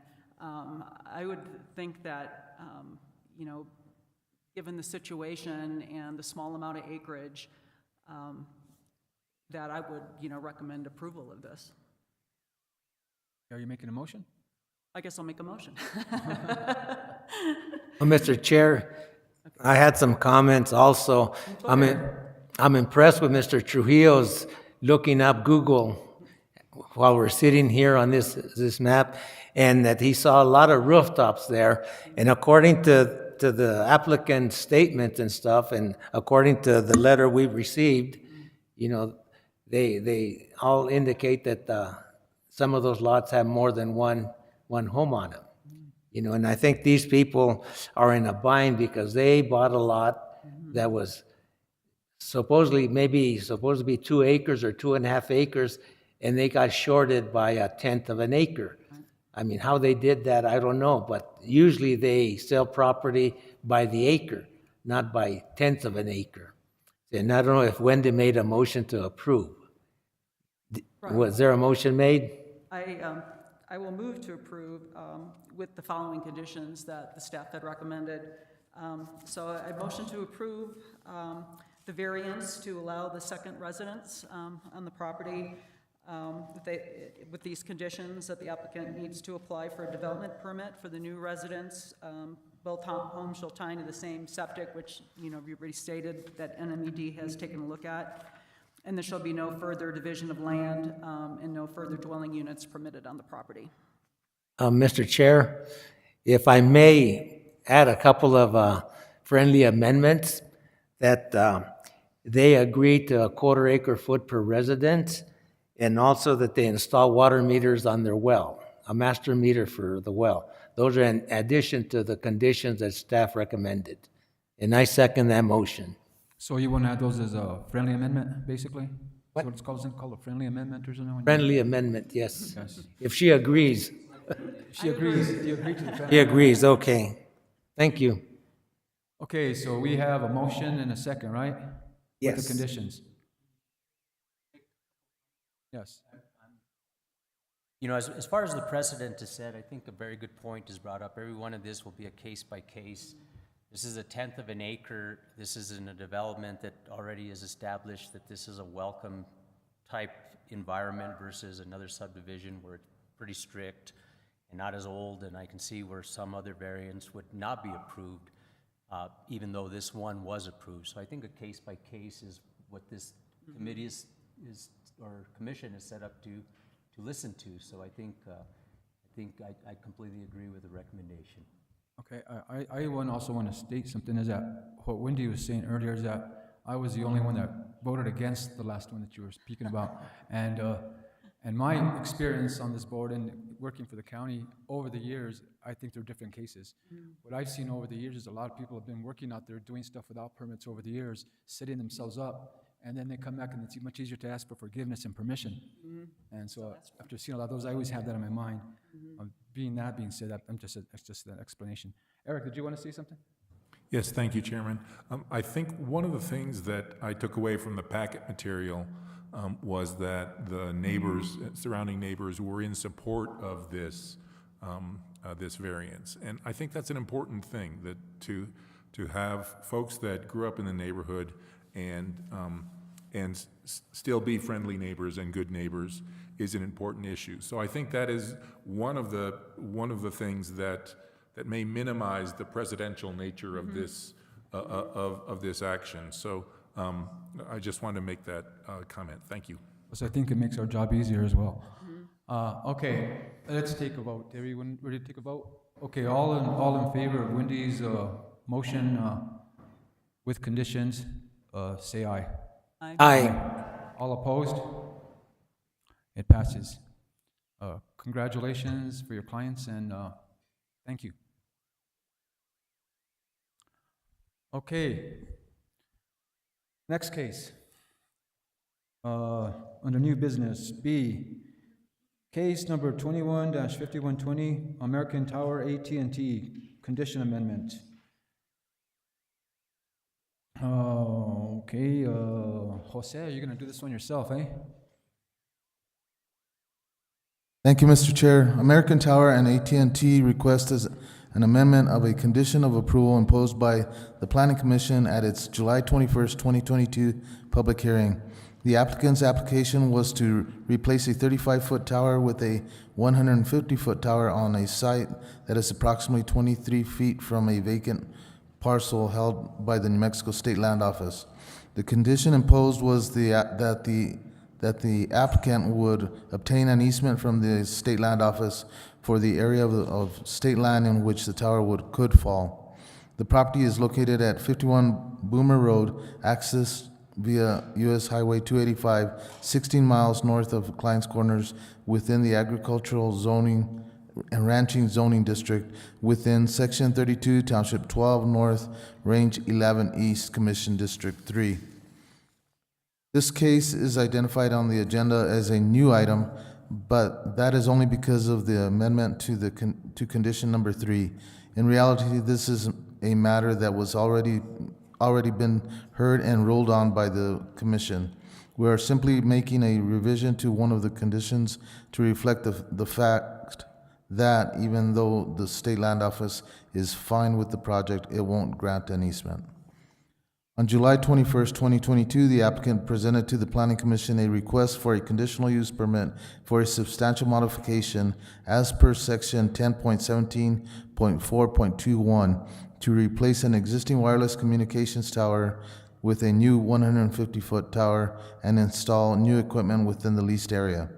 The applicant initially requested a variance of section 10.17.3.2.3 to allow the fall zone of the proposed 150-foot tower to be no less than 300 feet, and a variance of section 10.17.3.2 to allow the fall zone to be outside the boundaries of the property on which it is sited. Staff determined that a variance to allow a setback less than a minimum of twice the tower height was not applicable for the proposed development. Staff concluded that the remaining provisions of section 10.17.3.2 regarding the fall zone to be outside the boundaries of the property on which it is sited are applicable to the application.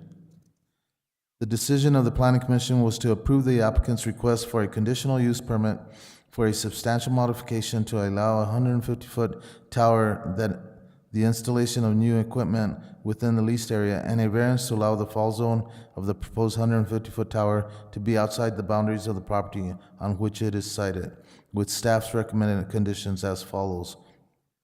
1, the CUP showing the site layout and any other conditions that may be imposed through the approval process shall be recorded but at the expense of the applicant in the office of the county clerk in accordance with chapter 4, section 4.9.6.8.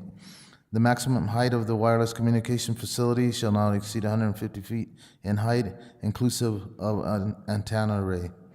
The applicant shall obtain an easement agreement with New Mexico State Land Office to allow a fall zone within the state property. A New Mexico Department of Transportation access permit shall be submitted with the development permit application.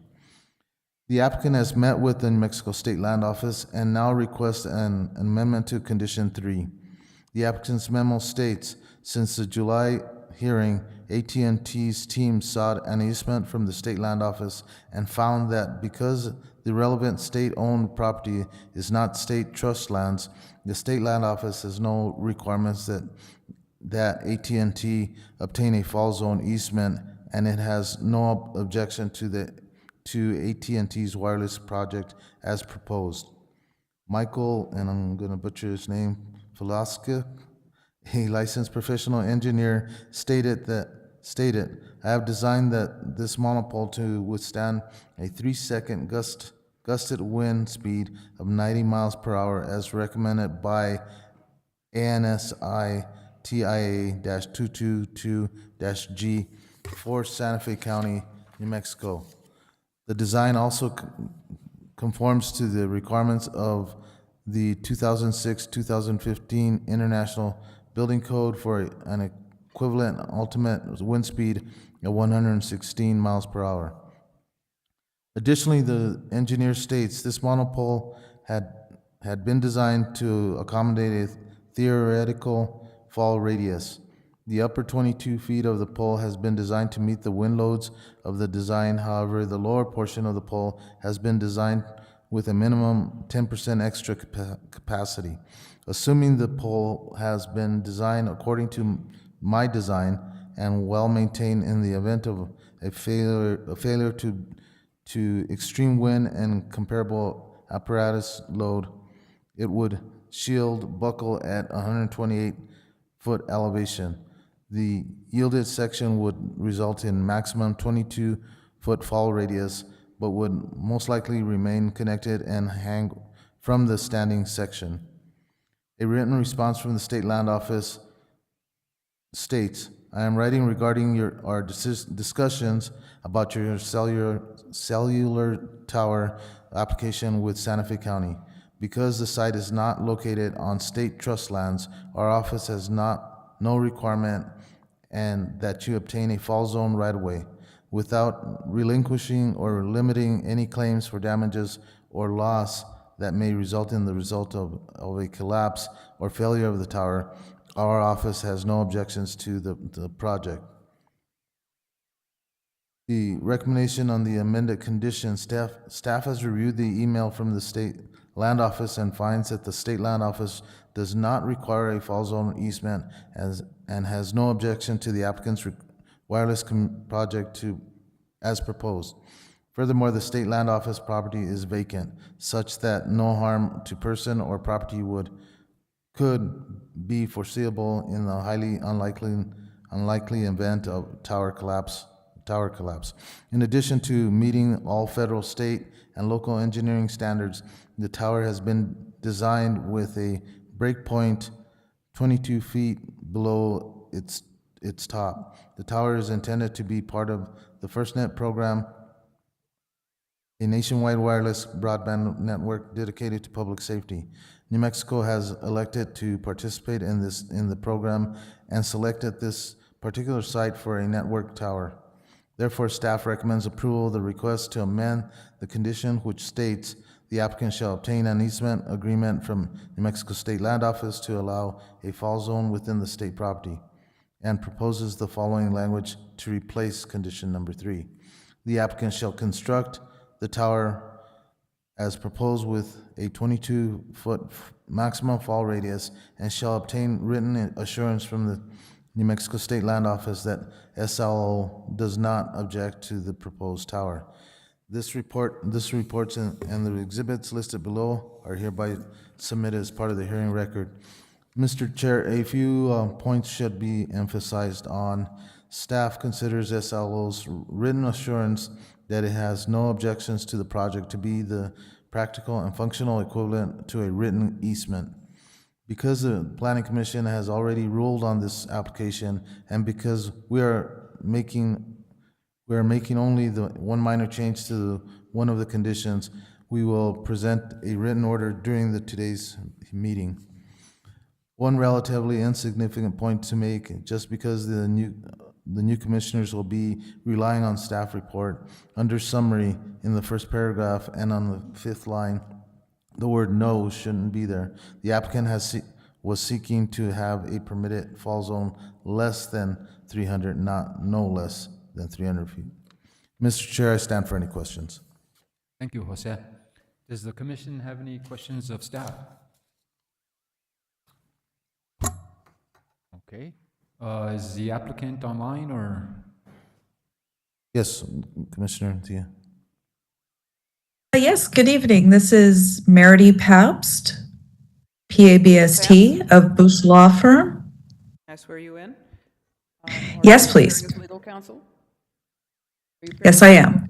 Okay, I don't have to swear you in then. Okay, thank you. Thank you.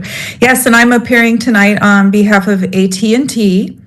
And with me for AT&T is Kim Allen, and some of you will remember her from the July hearing last year. Both of us will be available to respond to any questions you may have. AT&T fully supports the staff report on this proposed amended condition and asks for Planning Commission approval of its project with the final order proposed tonight. In July, at least one commissioner had raised a concern that the State Land Office hadn't responded to public notice, and there was nothing representing its position on the record at that time. And since then, AT&T's team spoke with the State Land Office, and now you have that information before you, namely that the State Land Office has no objection to the proposal, and it is not requiring an easement from AT&T. Given this additional information, the breakpoint design, and the lack of any development on the state's property, this all supports approval of the amended condition. If you would like any further explanation of breakpoint technology, in language from a layperson in that area, I can do that later if you would like to ask that question. AT&T again asks that you approve the amended condition tonight. And finally, I'd like to thank staff for their continuing assistance with this matter. This is a very important project for AT&T. It supports emergency communications in the region and helps AT&T fulfill its commitment to the state of New Mexico. Thank you very much. And if you have any questions, I'd be happy to address them. Thank you very much. Does the commission have any questions of the applicant? JJ? I have a question for the agent. Since the state land office says they don't care what happens to the tower if it falls, now would AT&T or the owner of the tower have any liability insurance or have any liability if it falls, and maybe have a policy that insures for any damage that occurs? Well, yes, certainly. Certainly, you probably heard from the staff report that in making its statement, the state land office did reserve any potential remedies it might have. And yes, as a very long and well-experienced corporation, AT&T carries insurance. Thank you. Any, Carl? Yes, I have a question for the applicant. As far as what is the advantage of the range that you get from going from the 35-foot to 150-foot tower? Because as I understand, the range for cell towers already limited to about 25, 30 miles. So what is gained from this? This is a specific question related to RF engineering, but I can speak to the fact that, and I am not an RF engineer, but I could speak to the fact that AT&T has in-house RF engineering staff who plan each site and are looking for a particular height that will satisfy the coverage objective in the particular area. And it can vary based on multiple factors related to terrain and how far away the nearest facility is, what frequencies are used. And in this particular case, the RF engineering proposed 150 feet for the tower. And a follow-up question is, most of these towers you see go up and then there's a secondary carrier that adds their own antennas or their own equipment. Is that the intent for this tower as well? Well, the tower will be, the tower is an American tower company tower, and they are basically a tower landlord. So it is their business to look for other carriers to be on the tower. The existing short tower there that's about 35 feet, I believe Verizon is already on that tower, and it wouldn't surprise me if they looked for a higher elevation. Okay. And I thought I heard in the testimony that there was, this was purely for safety, this tower, to meet the obligation to the state. What is the obligation to the state? Well, it's not purely for public safety purposes. Staff mentioned FirstNet, and FirstNet is a nationwide entity that was developed as part of the Department of Commerce in response to 9/11. And it's a comprehensive effort to upgrade emergency communications throughout the United States. Each state later opted in to work with, I should have said, AT&T was the partner chosen by the FirstNet entity to build out the FirstNet network. And then each state of the United States subsequently opted in. And part of AT&T's work with each state then was to identify areas of need and plan specific facilities then that could meet the public safety needs in those areas. In addition to the public safety communications here, AT&T will also have its own commercial facilities to serve its customers in the area. Thank you, Mr. Chairman. Thank you. Okay, any other questions of the applicant? Okay, this is a public hearing. I'm going to open it up for questions from the public. Do we have anybody out there that wants to speak on behalf or against this project? Please come forward.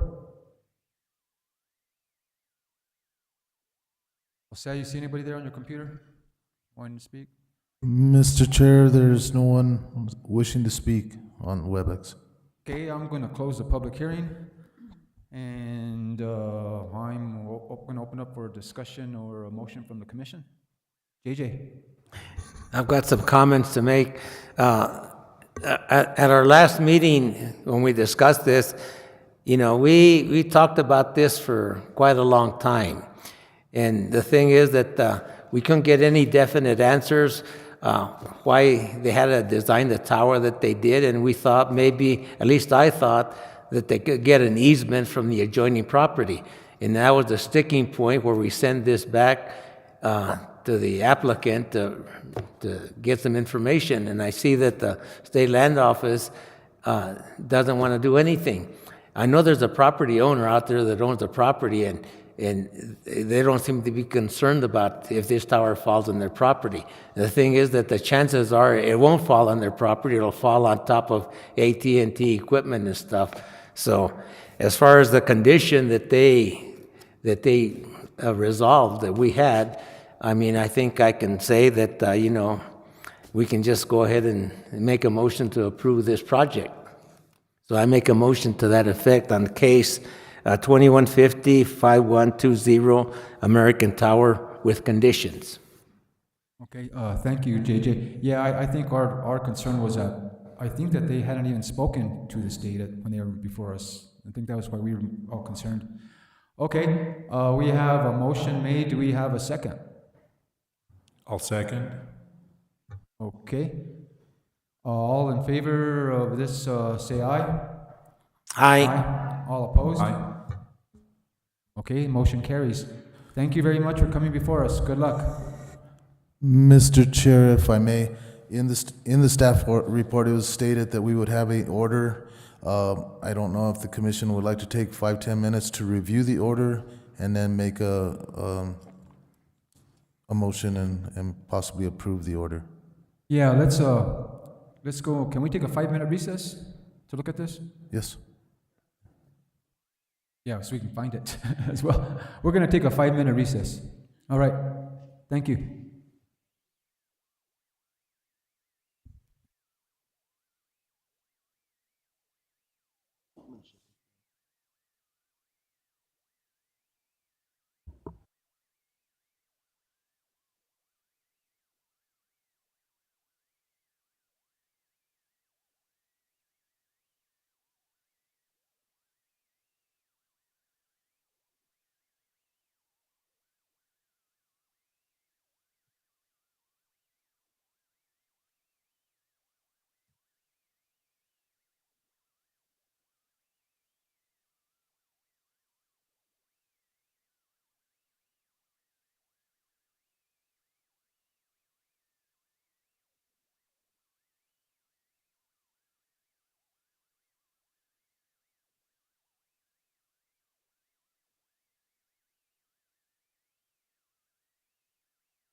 Okay, let's continue.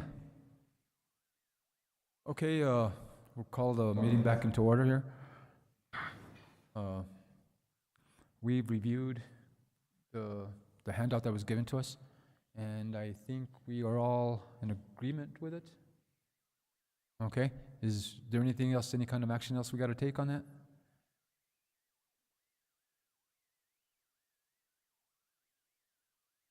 Yeah, I move to approve the order that was given to us for case 215120 American Tower AT&T conditional use permit and variance and a request for conditional amendment.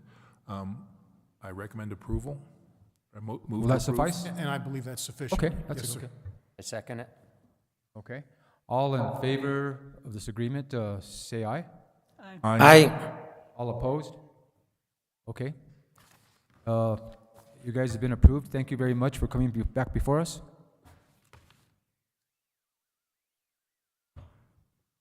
All right. Thank you very much. Right. Good luck, and thank you very much. Okay. Let's move on. Petitions from the floor. I see we don't have nothing like that. Next is communications from commission members. I would just like to say thank you again for putting me as commissioner, as a chairman again. One thing I would say that I like to do in the future here while I'm the chairman is that, just like we did now, one thing that's really kind of bugs me is that when they give us handouts live, one thing that you're going to see me doing is that when we get handouts live, I'm going to call a recess so we can go back and read them. That really, it's kind of hard when you're the chairman to read. Well, these guys can read, but when you're the chairman, it's kind of hard to read. So you're going to probably see me calling more recesses to read information on that, on things that come in. Anything else? Anybody else? JJ? Yeah. And if I could, I'd like to mention that when we're given paper handouts, I think if it's possible, if an applicant brings in paper handouts, I would urge you to put it up on screen and share it so that folks on WebEx and folks in the room can have benefit of reviewing that stuff. Just go through it like a presentation. That would be, I think, a little better for the folks the public. Thanks. I agree. I think it's a good point, Eric. Okay. Okay, let's see here. Communications from the attorney. Nothing material, Mr. Chair, and welcome to the two new commission members, and Happy New Year to everybody. Thank you. Okay, matters from the land use staff. Jose, John. Thank you, Mr. Chair. Yes, again, welcome new commissioners, and would like to, apologize for last week's meeting and having this as a special meeting, but we sure miss Vicky, and we're trying to do the best we can. It all worked out fine. We're fine. Okay, our next regular scheduled planning commission meeting is Could I bring up one more point? Go ahead, Eric. I'm sorry, it has to do with this.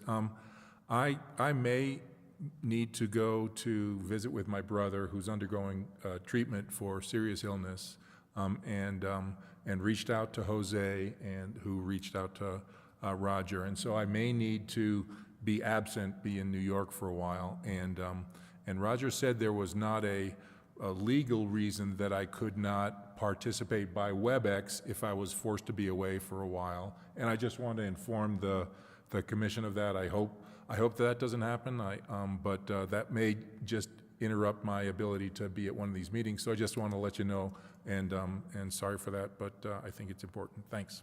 We're with you too. We hope that doesn't happen. Okay. Next regular scheduled planning commission meeting is February 16th, 2023. And can I get a motion for adjournment? I move that we adjourn. I'll second.